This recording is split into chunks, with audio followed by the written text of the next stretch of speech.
أخبرها أنه كان عذابا يبعثه الله تعالى على من يشاء فجعله الله تعالى رحمة للمؤمنين فليس من عبد يقع في الطاعون فيمكث في بلده صابرا محتسبا يعلم أنه لا يصيبه إلا ما كتب الله له إلا كان له مثل أجر الشهيد.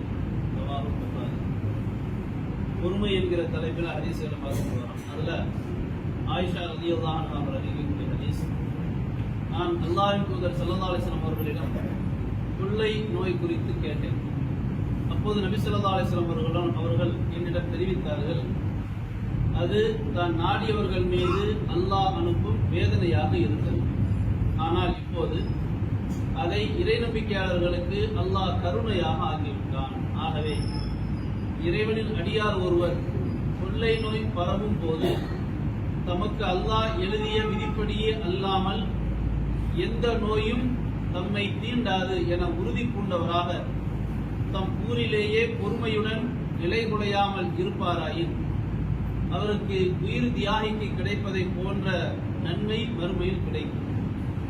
ஆயிஷா அவர்கள் அறிவிக்கிறாங்க, சஹீஹ் புகாரியில் பதிவு செய்யப்படும். நபி ஸல்லல்லாஹு அலைஹி வஸல்லம் அவர்கள் என்ன சொல்றாங்க அப்படின்னா, கொள்ளை நோய் ஏற்படுது, அதனால என்ன நல்லது கெட்டது, அல்லது கொள்ளை நோய் ஏன் எது ஏற்படுது அப்படின்னு அல்லாஹ்வின் தூதர் ஆயிஷா அவர்கள் கேட்கும்போது, அது அல்லாஹ் வேதனையாக அனுப்பி கொண்டிருந்தான். ஆனால் முஃமினான அடியார்களுக்கு அதை ஒரு ரஹ்மத்தாக அல்லாஹ் தனது அருளை இறக்குவதற்கு காரணமாக அல்லாஹ் அமைக்கிறான் அப்படின்னு சொல்லிட்டு, ஒரு முஃமின் ஒரு ஊர்ல இருக்கும்போது, ஒரு இடத்துல இருக்கும்போது அங்கு ஒரு மிகப்பெரிய ஒரு கொள்ளை நோய் ஏற்பட்டால், கொள்ளை நோய் அப்படின்னா மொத்தமாக மக்களை மரணிக்க வைக்கக்கூடிய, கொன்று குவிக்கக்கூடிய அளவிற்கான ஒரு பரவலான ஒரு நோய்.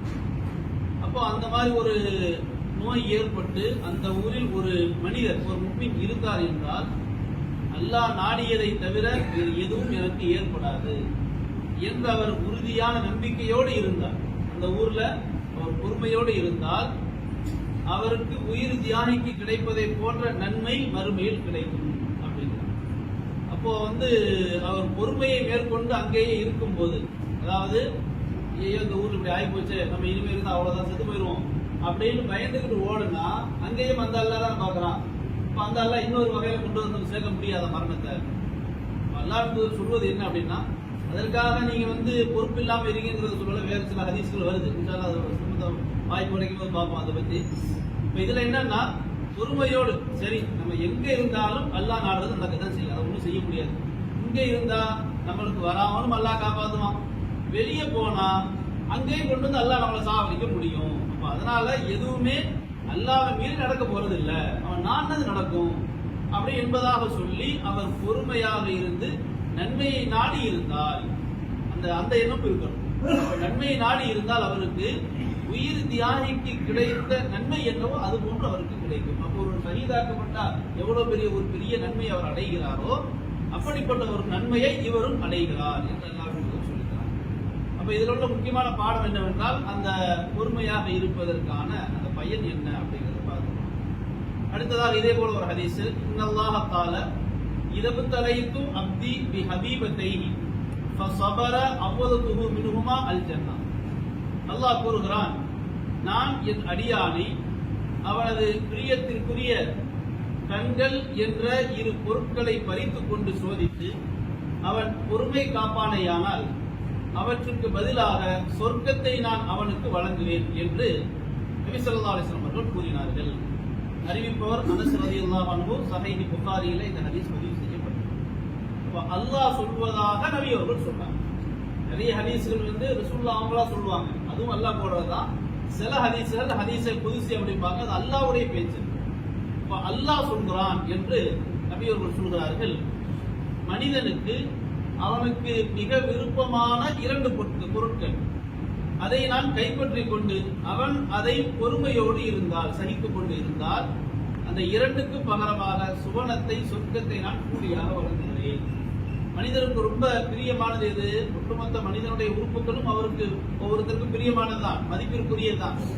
ஆனால் அதில் மிக முதன்மையாக இருப்பது என்பது கண்கள். அப்ப இந்த கண்ணை நான் பறித்துக் கொண்டு அதை அவர் பொறுமையாக ஏற்றுக்கொண்டால், அதாவது கண்பார்வை போயிடுச்சுன்னு வைங்களேன், நம்ம அழுது புரண்டாலும் அது மீள போவது இல்லை. அல்லது சரி அல்லாஹ் நானிட்டான், இவ்வளவு நாளா அல்லாஹ் கொடுத்திருந்தான், 80 வருஷத்துல 60 வருஷம் நம்ம பார்வை உள்ளவர்களா இருந்தோம், 70 வருஷம் நல்ல ஆரோக்கியமா தான் இருந்தோம், ஏதோ ஒரு இன்னும் எவ்வளவு காலமோ தெரியல நமக்கு பார்வை போயிருச்சு, வேற அல்லாஹ் அதை நன்மையாக்கி தருவான் என்பதாக அவர் பொறுமையை காத்தால் அது கூலியாக மாறிவிடுகிறது, சொர்க்கத்திற்கு காரணமாக அமைந்து விடுகிறது.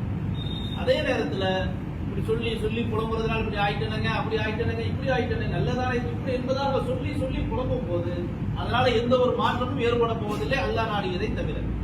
அப்ப புலம்புவதால் எந்த ஒரு பயனும் இல்லை. சகித்துக் கொள்வதால், அதை உள்ளத்தால் ஏற்றுக்கொள்வதால், சிரமமாக இருந்தாலும் சகித்துக் கொள்ளும் போது சொர்க்கத்தை அல்லாஹ் கொடுப்பதாக சொல்லித் தருகிறான்.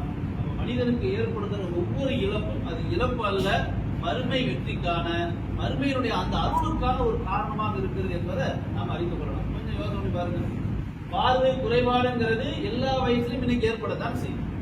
அப்ப அப்படி ஏற்பட்ட உடனே டாக்டர் போய் செக் பண்ண உடனே ஆஹா இப்படி ஆயிப்போச்சா அப்படி ஆயிப்போச்சா, இனிமே நான் என்ன பண்ணுவேன், என்ன ஆகுமோ தெரியலையே என்பதாக வீதியில நம்மை நாம மேலும் மேலும் அடுத்தடுத்த ஒரு நிச்சயம் இல்லாத ஒரு நிலை கொண்டு போறது, அந்த பயத்திலேயே அப்படி போறதுனால ஒன்றும் ஆக போறது இல்லை. அதே நேரத்தில் இது வரைக்கும் எல்லாம் கொடுத்திருந்தா அல்ஹம்துலில்லாஹ், இனிமேலும் உள்ள காலத்தை எல்லாம் கண்ணியமான முறையில் கழிப்பான் எல்லாம் சகித்துக் கொள்ளும் போது அது நன்மையாக மாறிவிடுகிறது.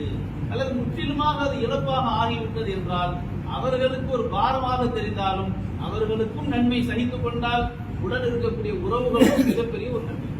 ஏன்னா சாதாரணமான காலத்தில் அவர்களை பராமரிப்பது என்பதும் அவர்கள் ஒரு இக்கட்டான நிலைமைக்கு, நிர்கதியான ஒரு நிலைமைக்கு போன பிறகு அவர்களுக்கு ஒரு ஆறுதலாக இருக்கும் போது கூட இருக்கக்கூடியவர்களுக்கும் மிகப்பெரிய ஒரு நன்மைக்கு ஒரு காரணமாக அமைந்து விடுகிறது.